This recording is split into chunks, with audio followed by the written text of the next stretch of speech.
ఈరోజు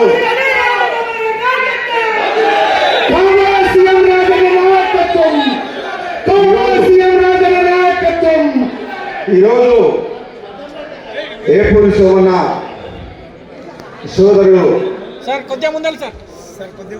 రచించిన పాటలు 25 సంవత్సరాలు పురస్కరించుకొని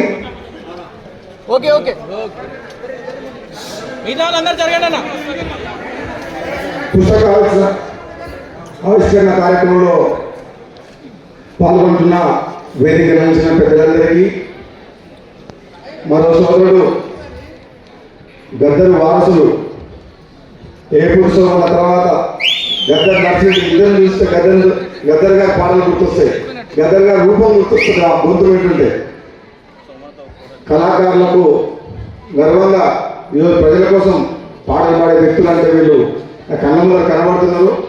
వాళ్ళతో పాటు మాజీ మంత్రి వర్యులు సోదరి పుష్పవీణ గారు, వేదిక నుంచి పెద్దలందరూ, మీ అందరికీ కూడా నా హృదయపూర్వక నమస్కారం. మన కార్యక్రమంలో తెలంగాణ కోసం పాటుపడిన కళాకారులారా, మీ అందరికి మాటిస్తున్నా, రాజన్న మీ వెంట ఉండడు, ప్రాణం తెలంగాణలో ఉన్న కళాకారులను కంటికి కాపాడుకుంటామని చెప్పి రాజగోపాల్ రెడ్డి మాటిస్తే వెనుక కూడు. ఒకటే ఉదాహరణ చెప్తా, 2018లో ఢిల్లీ పోయినా మా ఎమ్మెల్యే చిరుమతి లింగయ్య బదులు ఇంకో టికెట్ ఇస్తా ఉన్నారు. నేను హైకమాండ్కి డైరెక్ట్ చెప్పిన, చిరుమతి లింగయ్య టికెట్ చెప్పకపోతే నాకు కూడా ముందు నుంచి పోటీ చేయాలని చెప్పిన. అంటే ఒక దళితుని కోసం పరిస్థితి ప్లాన్ చేసి ఇస్తారా ఇయ్యింది, ఆయనకి ఇస్తే నాకు ఇల్లు లేకపోతే నాకు కూడా వద్దు అని చెప్పిన. దెబ్బకి ఆయన టికెట్ వచ్చింది. సోమన్న చెప్తున్నా, సోమన్న ఈ చేతులతో ఎంతో మందికి అన్నం పెట్టిన, ఎంతో కుటుంబాలు నిలబడిన, ఎన్నో ప్రాణాలు కాపాడిన, ఎంతో మంది ఉద్యోగాలు ఇప్పించిన, ఎంతో మందిని చదివించిన, ఎంతో మంది పెళ్లి చేసిన, ఆఖరికి ఎంతో మంది నాయకులను కూడా తయారు చేసి. కానీ చేతులు మంచిగా కావేమో, ఎవరిని చేసినా ఇదే చేస్తున్నా, నీ చేసిన వాళ్ళు బాగుపడుతుంది, కానీ నాకు మాత్రం ముందు జరుగుతుంది. అంటే నాకేం ఇవ్వాలని అడగలేను. నేను మన సాయం చేసినందుకు మీ మీద నెత్తినేసుకొని, మీ బరువు పాత్ర వేసుకొని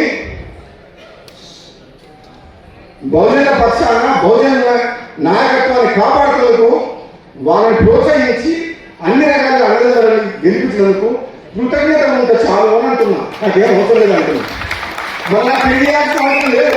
నేను ఎప్పుడు కూడా దేవుణ్ణి ఇట్లా ఉందా నా చెయ్యకుండాలని కోరుకోలేదు. నేను ఎప్పుడు కోరుకునే దేవుని మొక్కున్నా నా చెయ్యకుండాలని కోరుకుంటున్నాను. ఇవి అడుక్కునే చేతులు కావు, అన్నం పెట్టే చేతులు, కాపాడే చేతులు, కన్నీళ్ళు పుట్టే చేతులు, కానీ అడుక్కునే చేతులు కావాలి. అందుకనే చెప్తాను, ఈరోజు సోమన్న బయటకుంటే నాకు కూడా బాధ అనిపించింది. ఎంతో మంది అర్హులైన వారు, ఉద్యమంలో పాటలు పాడిన వాళ్ళు, ఎన్నో ఏళ్ళుగా రాత్రి వారు కష్టపడ్డ వాళ్లకు దక్కలేదు. కానీ ఈ తెలంగాణ ఉద్యమానికి సంబంధం లేని, కాంగ్రెస్ పార్టీకి సంబంధం లేని వాళ్ళు వచ్చి పెద్ద పెద్ద పదవులలో ఉంటే నాకు కూడా బాధ అనిపిస్తుంది అప్పుడప్పుడు. కానీ ఒక రాజకీయ పార్టీలో ఉన్నా కాబట్టి నేను ఎక్కువ మాట్లాడలేకపోతున్నాను. నేను మాట్లాడడం స్టార్ట్ చేస్తే ఎప్పుడో మీకు తెలుసుగా, మొదలు పెట్టను. ఒక్కసారి స్టార్ట్ చేస్తే మనం ఎంత దూరం. కేసీఆర్ని గద్ద దింపుతాం, కేసీఆర్ కుటుంబాన్ని జైలు పంపిస్తామని చెప్పిందా అది మొట్టమొదటిసారి. అసెంబ్లీలో గట్టిగా మాట్లాడి ఈ కాళేశ్వరం ప్రాజెక్ట్ వద్దు అని చెప్పిందా లేదా? ఈ బెల్ట్ షాపుల తాగుడేందని అడిగిందా లేదా? ఈ 1,00,000 కోట్ల అప్పులేందని అడిగిందా లేదా? నువ్వేమన్నా నీ ఎంతవా? ఈ తెలంగాణ అంటే నీ రాజ్యం అనుకుంటున్నావా, నువ్వు రాజు అనుకుంటున్నావా, నీ తర్వాత నువ్వు కొడుకుని అనుకుంటున్నావు? ఇది తెలంగాణ ప్రజలందరూ కోరుకుంటే 60 ఏళ్ళ ఉద్యమంలో చేస్తే, ఎంతో మంది ప్రాణాలు అనిపిస్తే, మానవులు పార్లమెంట్లో కొట్లాడితే కాంగ్రెస్ పార్టీ సోనియా గాంధీ తెలంగాణ ఇచ్చింది. అంతేగాని నువ్వు రాజు, నీ తర్వాత నీ కొడుకు యువరాజు అని చెప్పి మాట్లాడితే నేను తట్టుకోలేదు, ఒప్పుకోలేదు. అందుకనే నేను పోరాటం చేసిన. నా మునుగోడు దెబ్బకే పోయి పాములు అనుకుడు కాదా? అది గెలుప. 100 మంది వస్తే పోలీసులు పెట్టుకొని దొంగతనంగా గెలిచింది. ధైర్యం వచ్చేటప్పుడు అంత గెలుస్తున్నా. అంతమంది అవసరమా? ఒక 80 మంది అవ్వబడుతుంది, 100 మంది అవసరమా? నేను చెప్తున్నా సోమన్న, నీ వెంట నేను ఉంటా, నీ వెంట నేను ఉంటా. నేను అన్ని పదవులు చూసిన, ఎమ్మెల్యే అయినా, ఎంపీ అయినా, ఎమ్మెల్సీ అయినా. నాకు మీలాంటి వాళ్ళని కాపాడాలి, మీలాంటి నాయకత్వాన్ని ప్రోత్సహించాలి, మీలాంటి కళాకారులు కూడా చట్టసభలకు అడుగు పెట్టాలి, పోరాటం చేయాలి, పేద ప్రజలకు అండగా ఉండాలి. అదే కదా మనం సామాజిక తెలంగాణ కోరుతుంది. మన తెలంగాణ ఉద్యమం నడిచిందే తెలంగాణ ప్రజల యొక్క ఆత్మ గౌరవం కోసం, ఆత్మ కోసం, డబ్బుల కోసం, పదవుల కోసం కాదు, ఆత్మ గౌరవ నినాదాల కోసం తెలంగాణ. మీరు ఎవరు కాలు మొక్కాల్సిన అవసరం లేదు, ఎవరికి ముందు దండాలు పెట్టాల్సిన అవసరం లేదు, గులాంగిరి చేయాల్సిన అవసరం లేదు. మీ హక్కు. మీరు కళాకారులుగా చట్టసభలో అడుగుపెట్టాల్సిన అవసరం ఉంది, తప్పకుండా రావాలి. నేను చెప్తున్నా, రాబోయే రోజుల్లో ఏదో ఒక నియోజకవర్గం నుంచి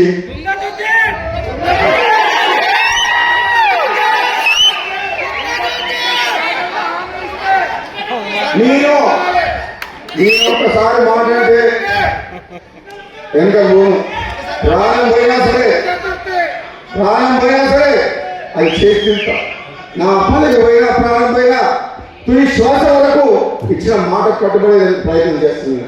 నేను అందుకనే చెప్తున్నా, తెలంగాణలో ఏ పురుషమన్నా చట్టసభలో అడుగు పెడతారు,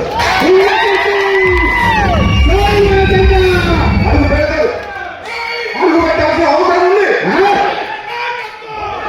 కులం పేరు చెప్పుకొని, మతం పేరు చెప్పుకొని ఎన్నికైన తర్వాత వసూలు రాజాగా మారిన వ్యక్తుల్ని తరిమి కొట్టాల్సిన అవసరం ఉంది. ఏమనంటే నా కులం నేను పెడతావా అంటారు.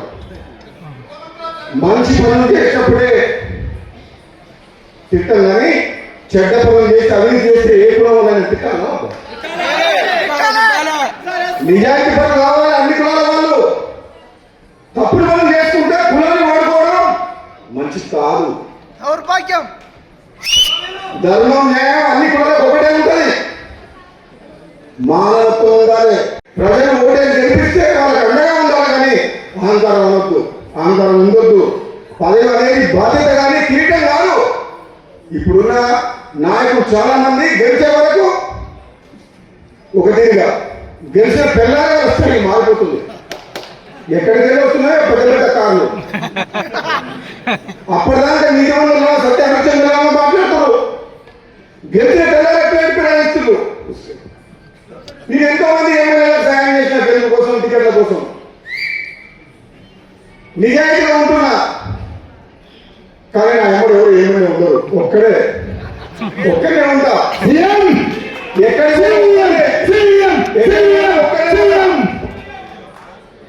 ఈ అవినీతి ఎమ్మెల్యేలని, ఈ డిపాజిట్ రాని ఎమ్మెల్యేలని నిలబెట్టుకోవాల్సిన నాకు అవసరం లేదు.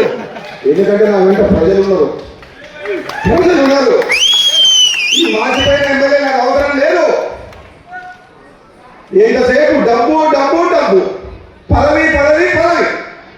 గెలిపించిన ప్రజలు గాలి వదిలేసి అధికారం ఉన్న దగ్గర పోయి కాలు మొక్కి దండం పెట్టి పవర్ పాలిటిక్స్. రాజగోపాల్ రెడ్డి గారు అందరినీ ఉన్నా తెలంగాణ ఉండరు. అధికారం పుట్టి అభివృద్ధుంటారు. అవునా కాదు? నిజమా కాదా? గెలిచిన తర్వాత అంతే. సో అందుకనే ఏమంటున్నా, నా చేతులు ఇతరులకు మంచిగా, నాకు మంచిగా. నేను ఇదే చెప్తున్నా, ఎంతమంది సాయం చేస్తూ నాకే తెలియదు. ఎమ్మెల్యేలుగా, ఎంపీలుగా పోటీ చేసేవాళ్ళకు టికెట్లకు కానీ కోట్ల రూపాయలు ఇచ్చిన నామినేషన్ చేస్తున్న పైసలు ఏమంటారు పంపిస్తే నా పైసలతో నామినేషన్ చేస్తే గెలిచిన వాళ్ళు కూడా ఎమ్మెల్యేలు, ఎంపీలు ఉన్నారు. కానీ తీరా వాళ్ళ పిలిచి వస్తారా అంటే ఏమో లేదు. అధికారం ఎక్కడ ఉందో అక్కడికి పోతున్నాం. ఇది ఇప్పుడున్న ప్రస్తుత పరిస్థితి రాజకీయం. అవునా కదా? అందుకనే ప్రజల చైతన్యం రావాలి. రాజకీయాలు మార్పు దిశగా అడుగులు వేయాలంటే రాజగోపాల్ రెడ్డి నెంబర్ సోమన్న ఫోటో నడవాలి. రాష్ట్ర రాజకీయాలను మార్చే శక్తి, శాసించే శక్తి కూడా మాకుంది. మాకున్న బలం ఏంటంటే ఈ గుండెల్లో నిజాయితీ ఉంది. ఎంతమంది వస్తారో రాండి, ఎంతమంది ఎన్ని పైసలు తీసుకోము, ఎన్ని సంతులు తీసుకొని వస్తారో రాండి. రాబోయే రోజుల్లో ఉద్యమంలో ఉన్నోళ్ళు, నిజాయితీ పనులు, యువకులు శాసనసభలో అడుగు పెడతారు. తెలంగాణ రాజకీయాలు కూడా తమిళనాడు మాటగా మాట్లాడతారు. అధికారాన్ని అడ్డం పెట్టుకోండి, అధికారాన్ని అడ్డం పెట్టుకోండి, అధికారాన్ని అడ్డం పెట్టుకోండి.